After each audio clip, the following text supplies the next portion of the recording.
अगर आप चाहते हैं ना कि आपके आसपास का माहौल एकदम सुंदर हो जाए और आप हमेशा बिजी रहे और साथ में ही मेहनत करते रहे, तो आप गार्डनिंग ज़रूर कीजिएगा। बहुत ही अच्छा एक ज़रिया है आपकी एक्सरसाइज के लिए, आपकी मेडिटेशन के लिए और साथ में ही आपको बिजी रखने के लिए। और आसपास जो सुंदरता बिखेरेगा ये गार्डन, वो देखते बनता है। थोड़ी सी मेहनत हो जाती है, लेकिन दोस्तों बहुत ही जो है अच्छा आप महसूस करेंगे।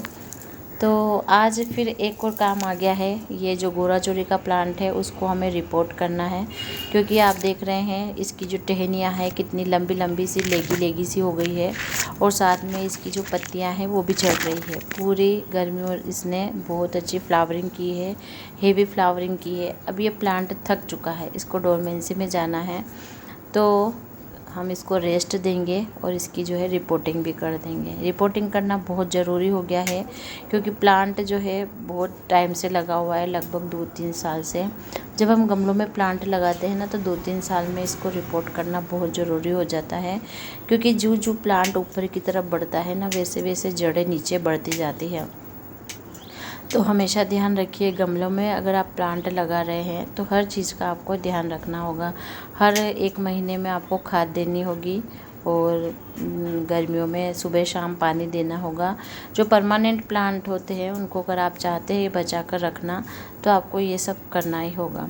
दोस्तों ये 3 साल पहले मैंने शायद 20 से ही लगाया था। लगभग 3 साल हो गए हैं, 2 या 3, मुझे पक्का ध्यान नहीं है। ये जो रोड साइड पर प्लांट लगे रहते हैं, या फिर आपने कभी पेट्रोल पंप वगैरह पे देखे होंगे इन प्लांट को, तो वहाँ से आप बीज लाकर बड़ी आसानी से लगा सकते हैं। बीज और कटिंग दोनों से आप इसको लगा सकते हैं।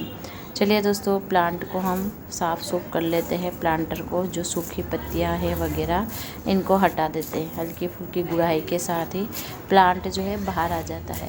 कभी कभी ऐसा हो जाता है कि प्लांट जो है गमले से निकालना बहुत मुश्किल हो जाता है, तो खींचतान मत करिएगा, ये गलत तरीका होता है। प्लांट हाथ में आ जाएगा और जड़ें जो है मिट्टी में ही रह जाती हैं। तो हमेशा ध्यान रखिए, अगर आप धीरे धीरे हल्के हाथों से गुड़ाई करेंगे ना, तो प्लांट की जड़ें जो है थोड़ी ढीले पड़ने लग जाती है और प्लांट बड़ी आसानी से जो है बाहर आ जाता है। कभी आप अपने दोनों पैरों और दोनों हाथों का सहारा लेकर भी प्लांट को बाहर निकाल सकते हैं। पिंचिंग प्रूनिंग करना प्लांट की बहुत ज़रूरी होता है, क्योंकि छोटे गमलों में जो प्लांट होते हैं उनको जितना ऊपर जाते हैं उतना नीचे जाते हैं, तो जड़ें बहुत ज़्यादा फैल जाती है। तो अगर आप ऊपर ही कटाई छटाई, नीचे कटाई छटाई करते रहेंगे, तो प्लांट हमेशा आपका स्वस्थ रहेगा। मैंने अच्छी खासी डीप प्रूनिंग कर दी है, क्योंकि ये प्लांट विंटर में फ्लावरिंग नहीं करता है, लेकिन इसकी ग्रोथ को बढ़ा सकता है। तो अच्छी खासी रेस्ट के बाद ये प्लांट अपने ग्रोथ पर आ जाएगा। दोस्तों इसका जो अपडेट है वो भी मैं शेयर कर दूंगी। और ये जो मौसम आप देख रहे हैं अभी अक्टूबर के महीने का, वो बहुत ही अच्छा होता है। ना ज़्यादा गर्मी होती है ना ज़्यादा ठंड होती है। तो ज़्यादा गर्मी और ज़्यादा ठंड में कभी भी अपने प्लांट को रिपोर्ट मत कीजिएगा। और बारिश में तो आप सभी काम कर सकते हैं, लेकिन बहुत ज़्यादा अगर बारिश हो रही है तो भी रिपोर्टिंग नहीं करनी है। देखिए दोस्तों, बातों बातों में मैंने कुड़ाई कर के बहुत सारी मिट्टी बाहर निकाल ली और फिर उसके बाद प्लांट को बाहर निकाल लिया। देख सकते हैं नीचे नीचे तक कितनी ज़्यादा जड़ें फैल चुकी है। इस वजह से जो मैं खाद दे रही थी, जो पानी दे रही थी, वो सारा प्लांट तक नहीं पहुँच पा रहा था और ऑक्सीजन की जो लेवल है वो भी कम होती जा रही थी। इसलिए प्लांट की जो पत्तियाँ हैं उसके टिप्स ख़राब होते जा रहे थे, सूखने लगे थे। तो अपने प्लांट को हमेशा पहचानिए कि क्या परेशानी आ रही है। और दोस्तों प्लांट को जो है खाद की बहुत ज़्यादा ज़रूरत होती है। जो परमानेंट प्लांट होते हैं, बंच में फ्लावरिंग करते हैं, तो टाइम टाइम से हमें खाद देना होता है। अगर आप खाद दे रहे हैं और प्लांट तक नहीं पहुंच पा रहा है, तो आप समझ जाइए कि रूट बॉन्ड हो गया है, मतलब रूट बहुत ज़्यादा फैल चुकी है। अब हम इसे वापस से रिपोर्ट कर दें। जो हम ग्राउंड पर प्लांट लगाते हैं, वो एक बार रिपोर्टिंग करने के बाद आपको बार बार किसी चीज़ की ज़रूरत नहीं पड़ती है। अगर आप खाद भी नहीं देते हैं तो भी प्लांट अपनी व्यवस्था खुद कर लेता है। लेकिन अगर आप गमलों में गार्डनिंग कर रहे हैं तो आपको हर चीज़ का ध्यान रखना होगा। मैं हर चीज़ आपको, हर छोटी छोटी बातें भी आपको बताती रहती हूँ, क्योंकि जो बिगिनर होते हैं ना वो जल्दबाजी कर देते हैं। कभी भी प्लांट को सुबह या दिन में रिपोर्टिंग मत कीजिए, शाम के वक्त कीजिए। शाम के वक्त क्या होता है, थोड़ा ठंडा मौसम हो जाता है, सूरज की किरणें भी नहीं गिरती हैं, जिससे प्लांट क्या है ख़राब नहीं होता है, सूखता नहीं है, मरता नहीं है। जो इसकी मोटी मोटी जड़ें थी वो भी मैंने सारी कट कर दी है। बिल्कुल भी मत डरिए, प्लांट कभी ख़राब नहीं होगा। जो मेन जड़ होती है उसको छोड़ देते हैं और उसके बाद आप अपने प्लांट को पूरा कट कर सकते हैं, ऊपर से नीचे से। दोस्तों बहुत से लोग बोलते हैं कि आप रिपोर्टिंग कर रहे हैं तो नीचे जड़ें काट रहे हैं तो ऊपर से पत्तियाँ मत हटाइए, लेकिन ऐसा कुछ भी नहीं होता है। प्लांट को भी ठीक होना होता है, तो आप सब तरफ से एक साथ जो है कट कर सकते हैं, फिर भी प्लांट बहुत अच्छे से ग्रो कर जाएगा। प्लांटर मैं वही ले रही हूँ, 20 से 25 इंच का प्लांट आप इस तरह के प्लांट के लिए लेंगे तो प्लांटर तो बहुत अच्छा होगा। और ये जो हमने कटिंग की है, प्रूनिंग की है, तो उसकी जो मोटी मोटी ब्रांचेज है उसको हम जो है कटिंग ग्रो कर देंगे। अक्टूबर का महीना है, कटिंग हम बहुत सारे लगाते रहते हैं। अगर आपको ज़रूरत नहीं है तो आपके पड़ोसी को दीजिए, आपके फ्रेंड को दीजिए, वो भी खुश हो जाएंगे। लगा लगाया माल मिल जाएगा, मतलब प्लांट मिल जाएगा उनको। तो चलिए दोस्तों, अब हम रिपोर्टिंग कर लेते हैं। रिपोर्टिंग करते के वक्त क्या हो जाता है कि मिट्टी की कमी हो जाती है, या फिर टेरेस पर हम गार्डनिंग कर रहे हैं तो हमको लगता है कि इतना बड़ा गमला अगर मिट्टी से भर दिया तो कितना वज़नदार हो जाएगा। तो मैं क्या करती हूँ, जो प्लांट से निकलता है ना वो प्लांटर में वापस से भर देती हूँ। लेकिन कहाँ भरना है, सबसे नीचे तले में।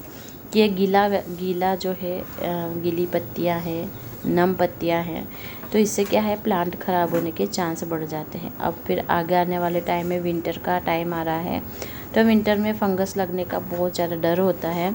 तो मैं क्या कर रही हूँ, हमने जड़ें तो काट ही दी है, तो जड़ें इतनी ज़्यादा तक नीचे तक नहीं जाएगी। और ये कचरा हमेशा काम में लीजिए, कचरा नहीं सोना है, जो आपके प्लांटर में धीरे धीरे डिकम्पोस्ट होके प्लांट के लिए खाद का काम करेगा।